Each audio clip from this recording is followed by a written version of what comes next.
Hello, my name is Madeline Indries, and I'm a PhD student at the University of Michigan. Today, I'll be talking about our paper, Hashing It Out, a survey of programmers' cannabis usage, perceptions, and motivation. Before we dive in, I'd like to introduce our research team, without whom this work would not have been possible. In particular, I'd like to thank Kevin for sharing his cannabis expertise, and Wes for letting me research this topic, even if it's a bit non-standard for software engineering. Okay. To set the stage of our research, cannabis sativa is the world's most common illicit substance. In fact, it's used by almost 200 million people each year. People use cannabis for many different reasons. Some reasons are medicinal, for example, pain relief or anxiety relief, while others, such as altered consciousness and social enhancement, are more recreational in nature. Currently, the legality of cannabis is changing rapidly, with many countries such as the United Kingdom, Colombia, Canada, and Malawi taking steps towards legalization. However, cannabis remains illegal in many countries, including the United States and China. Now, even though cannabis remains illegal in a lot of places, there's an intriguing amount of evidence connecting cannabis and programming, particularly anecdotal evidence. So, for example, there are hundreds of forum and blog posts on sites such as Reddit and Quora talking about cannabis use while programming. Many of these posters claim that programming can be enhanced by cannabis use. Others are asking questions for people to share their experiences using cannabis while working. And still others share their own experiences using cannabis while working in software engineering. Altogether, these anecdotes point to the existence of a cannabis-related subculture in programming. However, at the same time, many software engineering and programming jobs, especially those that rely on federal funding, have and enforce anti-drug policies. Here's an example of one such policy from Cisco, which states that employees are not permitted to use or be under the influence of drugs during working hours or while using company property, an anti-drug policy that explicitly includes cannabis. Additionally, we find in our research that almost 30% of software developers have taken a drug test for a programming-related job. This conflict between cannabis-using programmers and drug testing software jobs can even actually lead to hiring shortages for those companies who drug test. One such example of this was a highly publicized shortage that occurred when the FBI, which is a US-based security organization, indicated that they were having trouble finding hackers to hire because they all smoke pot, and thus could not pass the required drug test and background checks. Despite this apparent conflict between these anecdotal experiences and these anti-drug policies, surprisingly little empirical research has actually been conducted on cannabis use in software development. In fact, it remains unclear if, when, or why developers use cannabis while programming. As a result of this knowledge gap, tech companies cannot effectively evaluate existing anti-cannabis policies. In this talk, we aim to start closing this gap, and we present the results from the first large-scale empirical study of cannabis use in software engineering. This study analyzes data from 803 programmers, including 450 who currently work full-time in a programming-related job. Now that we've covered the background and motivation for the research that I'm going to talk about today, let's move on to talking about our survey methodology. So the main goal of our study is to understand if, when, and why developers use cannabis while programming. To do this, we designed a 15-minute survey, which includes questions about demographics, programming background, cannabis usage history, and experiences using cannabis while programming. When possible, we used previously validated measures, such as validated measures of cannabis usage history and cannabis usage dependence. For our survey population, we sent emails to US-based developers from popular GitHub projects in a multitude of different programming languages. We also sent emails to current and recent graduates from the University of Michigan's Department of Computer Science. We decided to scope this initial investigation of cannabis and programming to the United States because cannabis perceptions, culture, and legality vary widely from country to country. Additionally, we note that this is not a random sample of all programmers, and threats such as selection bias do apply. Additionally, due to the potential legal consequences of cannabis use, because cannabis is federally legal in the United States, we had to make sure that we distributed the survey ethically by making responses anonymous and confidential. However, as this is the first investigation into this intersection, it is still useful as a first look and exploration of this research area. From our survey distribution, we received 803 valid responses. 440 of these responses were from GitHub developers, and 339 were from recent Michigan graduates or current students. Beyond these valid responses, I also got some fun email responses to the survey invitation. One of my favorites just responded with a nice try FBI smiley face, which definitely gave me a laugh. Overall, however, 83% of our valid participants were men and 14% with women, a breakdown that was similar to that of our recruitment population. The ages from our survey ranged from 15 to 70, and 56% of respondents had a full-time programming job. Respondents also had a large diversity of job titles, including software engineer, developer, systems engineer, and researcher. A more detailed breakdown and contextualization of our population can be found in the paper and in our replication package. So now that we've covered our methodology, it's time to go on to the exciting bit. What did we find? In this talk, I'll organize our findings around 4 different categories of connections between cannabis and software, and these are our 4 primary research questions. These categories are the prevalence of cannabis usage, the context for cannabis use in software, and then also the motivations and perceptions of this use. To start, we investigated the prevalence of cannabis usage in software by asking programmers if they have ever used cannabis while programming, and if so, how often do they do so? We find that around 1/3 of our sample have tried cannabis while programming at least once. This is around half of those in our population who have ever tried cannabis. Additionally, most of the time, the cannabis used by programmers contains THC, which is the chemical detected by drug tests. For those who don't know, cannabis has 2 primary chemicals or primary active ingredients, which are THC and CBD. And THC is the one that is psychoactive and typically the one that people test for. Of those who have tried using cannabis while programming, about half of them do it on a regular or semi-regular basis. Also, notably, 11% of cannabis using programmers actually use cannabis while programming on a near daily basis. As THC can stay detectable for up to a month, depending on how heavy the cannabis usage is, these are usage rates that are likely to be detected by a drug test for many developers. While our sample is not a random sample of all programmers, we do note that we observe higher cannabis usage than that in national surveys. This difference may be in part driven by demographic factors. For example, programmers tend to be more male and also younger than the population as a whole. Both are categories that are sometimes associated with higher cannabis usage. However, it may be indicative of a stronger subculture for cannabis use in programming than other fields. So now that we know the overall usage prevalence of cannabis by programmers, let's take a look at how this usage differs between demographics groups. Here, I'll just show some of our overall findings, but if you're interested in learning more, there are more details in the paper. First of all, we find that men are much more likely than women to use cannabis while programming. This is a pattern that is also observed in the literature about cannabis usage outside of the programming context. Additionally, we find that transgender participants are more likely to use cannabis while programming than cisgender participants are. And of those who use cannabis in program, older participants do so more often. Looking at the data of this last point, this seems to be primarily driven by people that are in their late 20s, early 30s, and then the usage drops down again a little bit after that. Finally, we find that GitHub participants are more likely to use cannabis while programming than our university participants. We actually found this kind of surprising. I predicted that university participants or college students would be more likely to use cannabis, but actually the opposite was the case. This result may indicate that cannabis use is particularly prevalent in open source communities.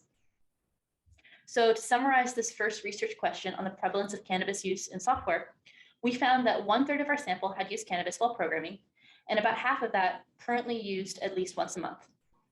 We also found that programmers typically use cannabis projects that contain THC, and they often do so at a frequency likely to be detected by most drug test related policies. Finally, we find that cannabis use while programming is particularly common for non-binary or transgender participants and participants recruited from GitHub. So now let's move on to our second sort of research question, which is looking a bit more at the context of this cannabis usage. That is, we want to know, when do programmers use cannabis? So we asked programmers for what type of programming projects or tasks were they most likely to try and use cannabis. Now, the most common type of task by far was for personal programming projects, which we have around 60% of programmers choosing sometimes to use cannabis during those tasks. However, we do notice that a non-trivial amount, or about a third of cannabis using programmers, do sometimes choose to use cannabis for work-related programming tasks. We also note that programmers who work remotely are significantly more likely to use cannabis during work-related tasks. This is of particular importance due to the COVID-19 pandemic, which has definitely led to an increase of remote work and software. Finally, we find that programmers are much less likely to choose to use cannabis for deadline critical programming tasks. Now, this is great for an overall broad view of what sort of tasks people use cannabis for, but what about for more specific software engineering tasks? So we asked participants how likely they were to use cannabis for a variety of specific software engineering tasks, and I have them listed up on the slide from the most likely to the least likely. So the tasks that participants were most likely to choose to use cannabis while programming were those that were open-ended or had a decent amount of creativity involved. So these are things like brainstorming or prototyping, with software coding in general not far behind. However, we find on the other end of the spectrum that those that are more time or safety critical are much less common to be done with cannabis. So these are tasks that have like an imminent deadline, quality assurance, or also things that involve working with those outside of the company, like requirement solicitation. So all of this together, we find that cannabis use is common during personal programming projects, but 1/3 of cannabis using programmers use cannabis during work-related tasks, use that is more common when the work is remote. Programmers also appear to self-regulate their cannabis use because they are more likely to use cannabis during creative, open-end software tasks than for time or safety critical tasks. So now that we've covered our first couple of research questions, let's move on to our third question, which we want to investigate the why, the motivations. Why do programmers use cannabis? So what we found is that it's primarily for enjoyment and perceived programming enhancement. Wellness-related motivations or medicinal reasons are not as common for programmers. So on the screen here, I have the 5 most common motivations that people cited for using cannabis while programming, and also 5 less common reasons. Now, these most common reasons were definitely in that enjoyment and programming enhancement sort of category. They include things like to make programming related tasks less tedious, to think of more creative programming solutions, to get into a programming zone, and to enhance brainstorming. On the other end of the spectrum, though, we have a lot of those wellness sort of things, which were much less common motivators. These include to help mitigate programming related pain or to help with work-related social anxiety. Now, this is all well and good, but we also wanted to get a bit more of an in-depth look at these motivations. And we did this by taking a quick look at some of the more free-form responses in our survey. So on the screen here, I'm going to show 3 different quotes from programmers who do use cannabis for programming-related tasks and some of the reasons why they do so. So this first programmer says that when using cannabis, they're able to better connect ideas and think about things on a broader level, which typically leads to more well-rounded solutions. The second cannabis user, in kind of a similar thread, said that cannabis helps them to organize their thoughts, which helps them follow threads further and come up with a new path. This seems to be kind of related to that theme of creativity. Finally, we have a participant who actually uses cannabis while they are instructing programming. In particular, they say that they use it to stay awake and focused when grading programming assignments. If they have a deadline and need to binge work for many hours, they find it easier to keep going if they periodically get high, and they find that cannabis is something that makes it more bearable. Now, the reports from our participants were definitely not uniformly positive about cannabis. On the screen, I have an example from one programming manager who talks about some developers that work for him that use cannabis. This manager reports that all of them fully believed that it made them better engineers, that it sparked creativity and capability. From the outside, however, the results were just not that way, not only from less productivity, but also from an inability to work as well with others and code quality issues. These conflicting opinions motivate future observational research on the actual effects of cannabis on programming. So as a summary for this particular research question, we found that programmers who use cannabis are more likely to be motivated by potential programming ability enhancement or enjoyment than they are wellness. And that we also found that our findings motivate future work investigating if the perceived programming benefits of cannabis manifest in a more rigorous observational study. Now for our final research question, we want to look at the perception of cannabis usage in software environments. To do this, we're going to compare a few different groups of programmers. We'll start by comparing students and professionals. We want to know if opinions of cannabis use while programming vary between these two groups. So we find that cannabis use is actually more visible among students than professional programmers. This is what we hypothesized, but in particular, students are more likely to know another student who uses cannabis while programming than a professional programmer is to know a colleague who does the same. However, kind of surprisingly, we found no other significant differences in cannabis perception or usage between the students and professionals.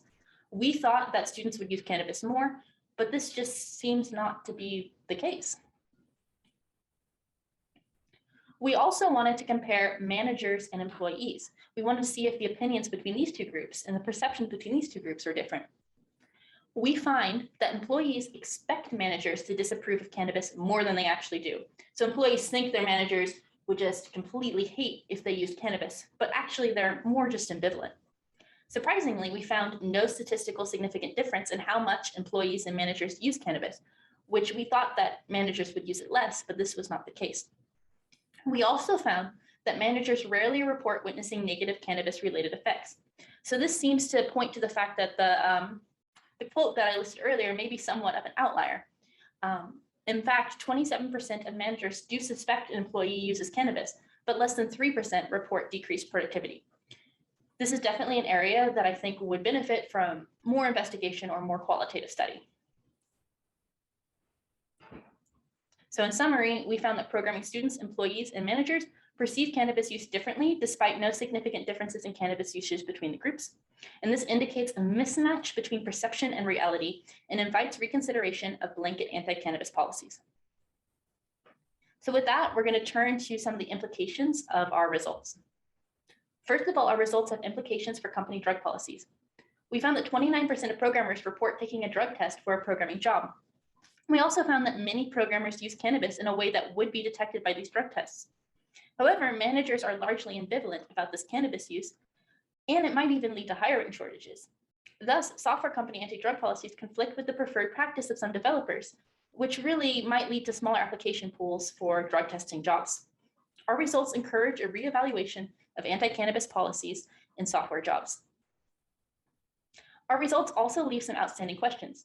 For example, we don't know if cannabis actually affects code quality, and if so, how? Additionally, we don't really know how does substance use impact software development culture. Furthermore, we don't know if there's other mind-altering substances other than cannabis, such as potentially microdosing hallucinogens or other things like that, that might be common in programming environments. Thus, our results encourage future qualitative and observational studies of cannabis use and drug use in general in programming contexts. Finally, our work actually has implications in a broader technological context. The intersection of cannabis use and technology really just remains underexplored, even outside of programming contexts. As cannabis becomes more acceptable, it may interact more with socio-technical issues, including accessibility, end-user security, data privacy, and algorithmic bias. We hope, therefore, that our work spurs more research at the intersection of technology and mind-altering substances. So with that, I'd like to just conclude our talk. In this talk, I reported on the results of the first empirical evaluation of cannabis use in software engineering with 450 full-time developers out of 803 programmers. Our main findings include that a third of our sample have tried cannabis while programming and 18% use it at least once a month while programming. We also found that 1/3 of these programmers do use it when doing work-related tasks, a choice that increases when the work is remote. And we also found that cannabis use while programming is primarily motivated by enjoyment and perceived programming enhancement. Managers additionally rarely report negative cannabis-related effects, but 29% of our sample have taken a drug test for a programming-related job. We hope to spur future work at the intersection of mind-altering substances and software. And if you're interested in our results, our replication package is available at the link and QR code below. And feel free to reach out to me if you have any questions or are interested in collaborating going forward. Thank you.